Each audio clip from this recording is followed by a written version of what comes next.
I come from a very dysfunctional family. My father was a chronic alcoholic. My mother was a chronic workaholic.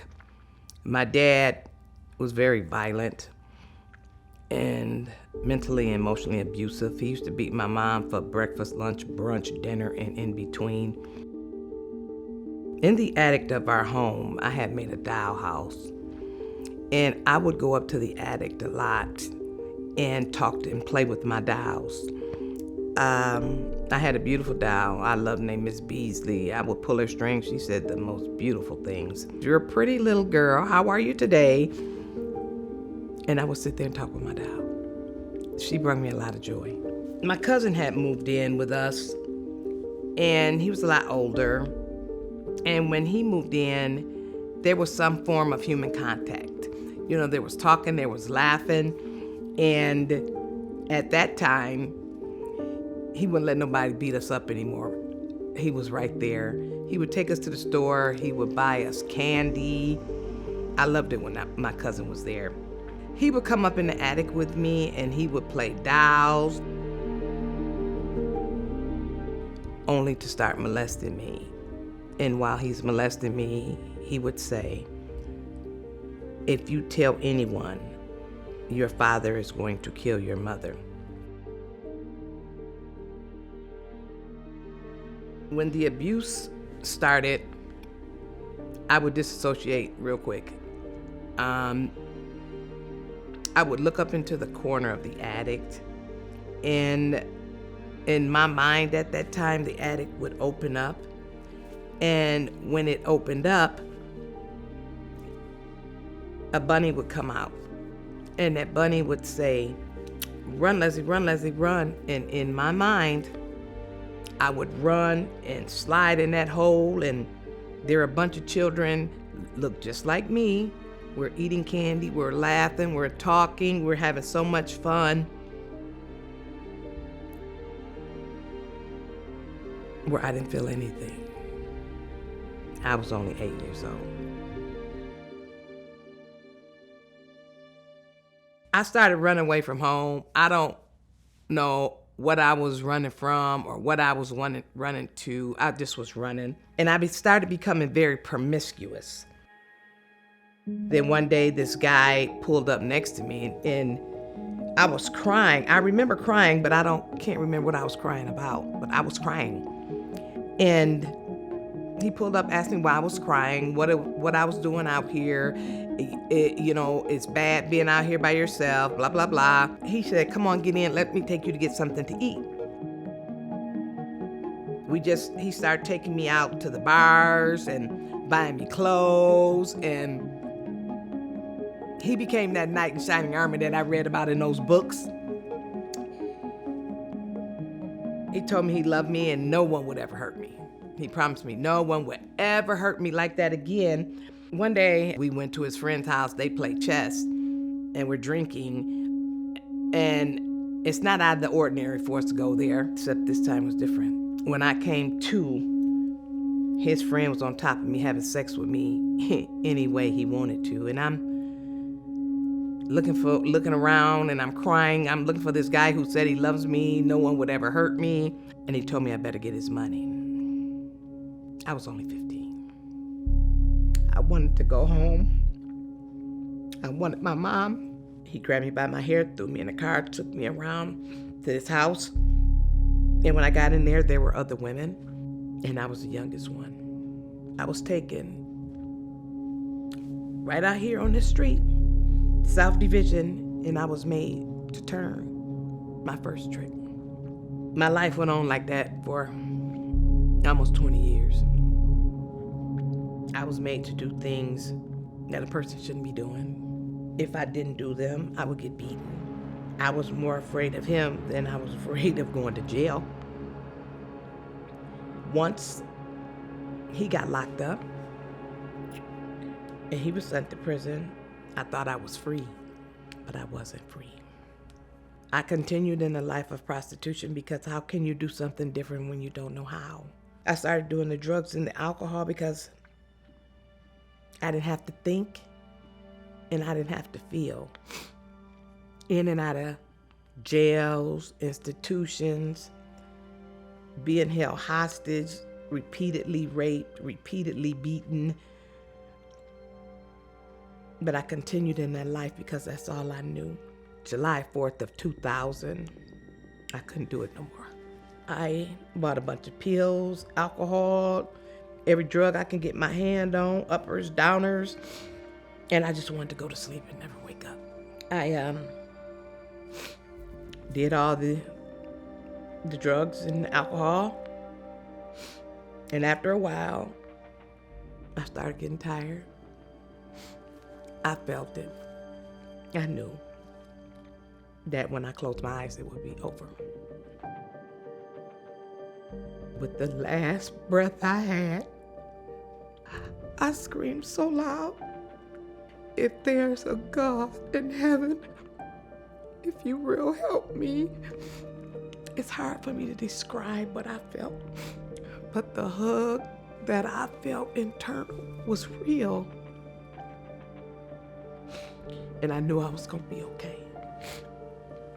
Next thing you know, all that stuff I had ingested just came out. I called my mom.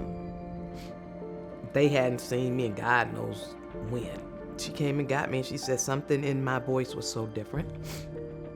She took me home with her and let me bathe, eat, and sleep. And when I woke up, I put myself into a detox.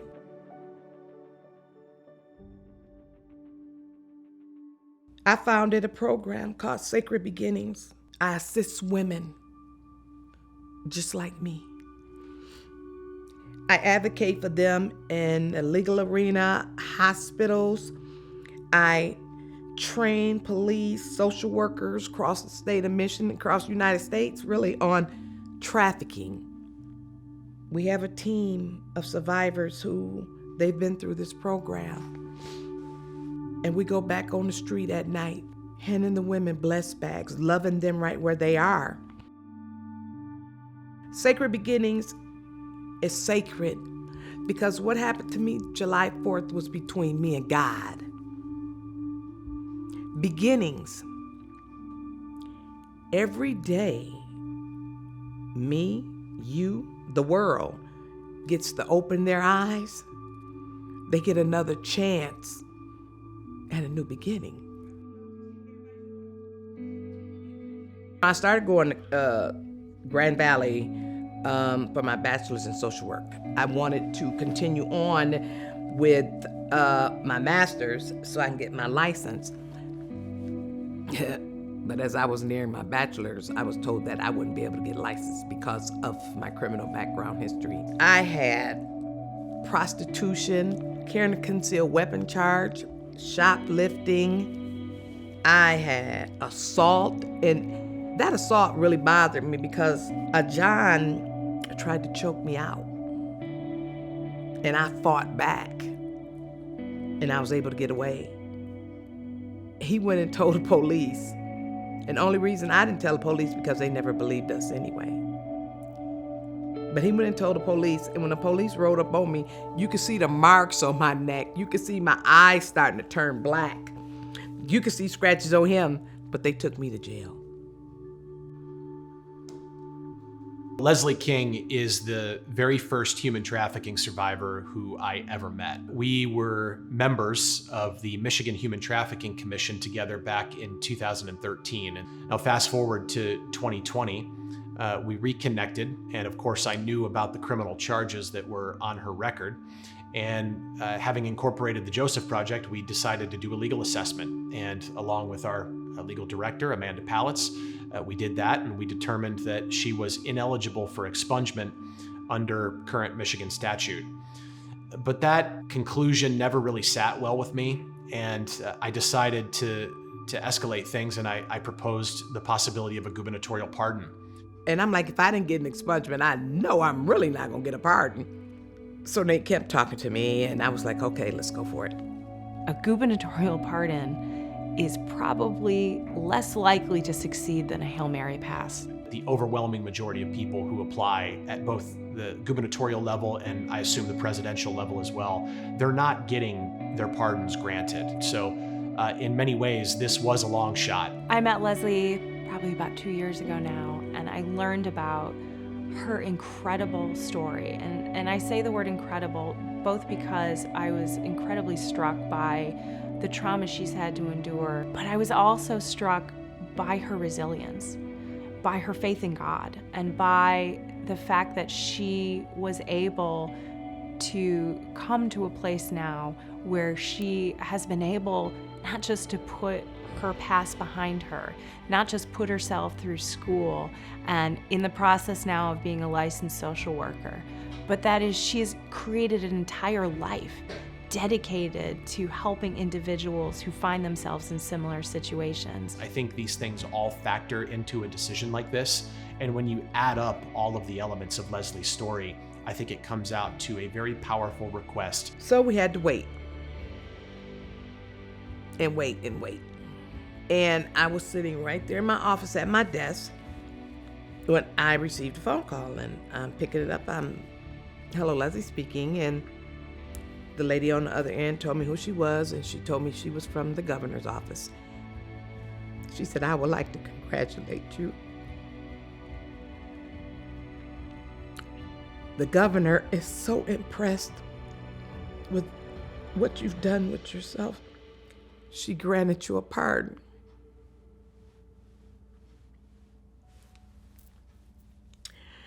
I couldn't do nothing but throw my hands up to God and scream. And I felt that ball just break off my ankle. I felt it break off my ankle.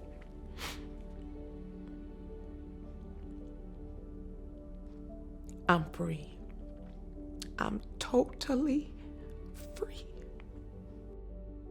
I'll never forget the moment that I learned that Leslie had been pardoned. It was just a few days before Christmas, and I had just started my vacation, and I was sitting in a local pizza shop in Detroit, and my phone rang, and it was the governor's office, and they had advised me that the application had been accepted and that Leslie's pardon had been granted. And I was, of course, very thankful, and I was ecstatic, and I turned right around and I called Leslie, and she was so thrilled and very emotional, and it was a very powerful moment that we got to share together. In many ways, a full circle moment, almost 10 years in the making.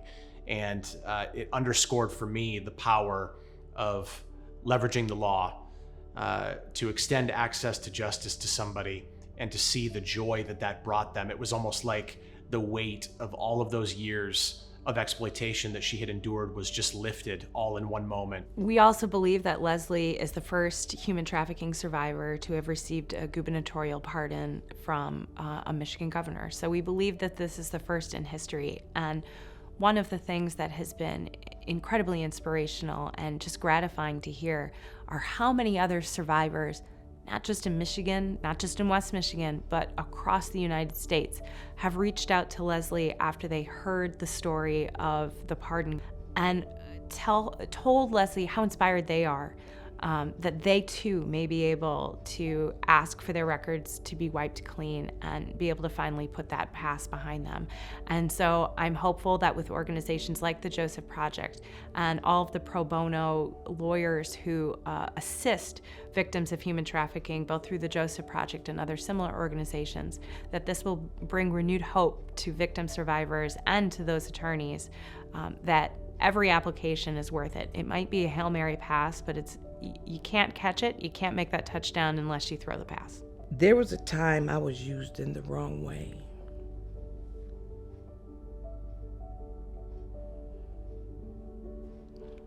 Now I'm being used for His glory in the right way.